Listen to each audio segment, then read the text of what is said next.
Everyone knows about the legend of Blackbeard the pirate, who haunted the North Carolina coast in the late 18th century. Here once again is WEDT reporter John Blittle. During the golden age of piracy, numerous rogues pursued the lawless and murderous trade throughout the New World. Because of its shallow sounds and inlets, North Carolina's Outer Banks became a haven for many of these outlaws in the 17th and 18th century. The infamous pirate Blackbeard, whose real name was Edward Teach, was a tall man with a very long black beard that covered most of his face and it extended down to his waist. He tied his beard up in pigtails adorned with black ribbons. Sometimes he would hang two slow-burning cannon fuses from his fur cap that wreathed his head in black smoke. Occasionally, he would set fire to his rum using gunpowder, and he would drink it, flames and all. Many people thought he was the devil's incarnate. Blackbeard and his shipmates had sailed to Bath Town, at that time was the capital of North Carolina, where they received pardon from Governor Charles Eden. In November of 1718, Blackbeard retreated to his favorite hideaway called Teach's Hole off Ocracoke Island.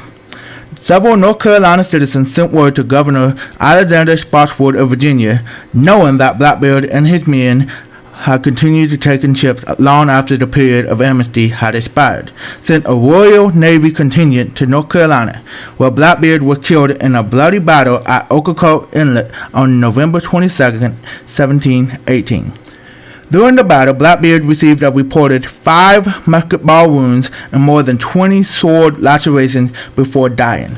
Lieutenant Robert Maynard seemed to think that the only way to ensure that Blackbeard was dead was to remove his head. They hung the head from the bowsprit and threw the pirate's body overboard.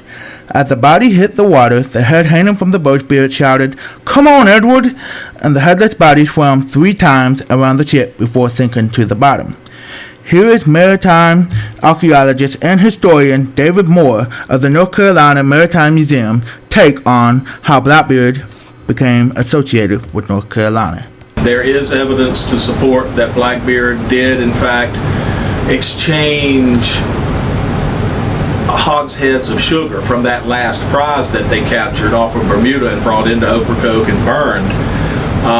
That they had some of that sugar in their barns, and the chances are that that was exchanged for not necessarily out-and-out protection, but possibly in exchange for their silence, for the governor not necessarily looking or taking a very hard look at what Blackbeard was doing illegally here in the colony to begin with.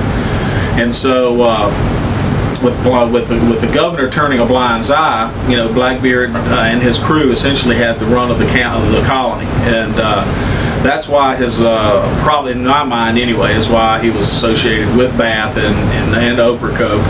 He began to utilize Ocracoke as his base of operations after he had run aground and lost Queen Anne's Revenge here at Beaufort Inlet.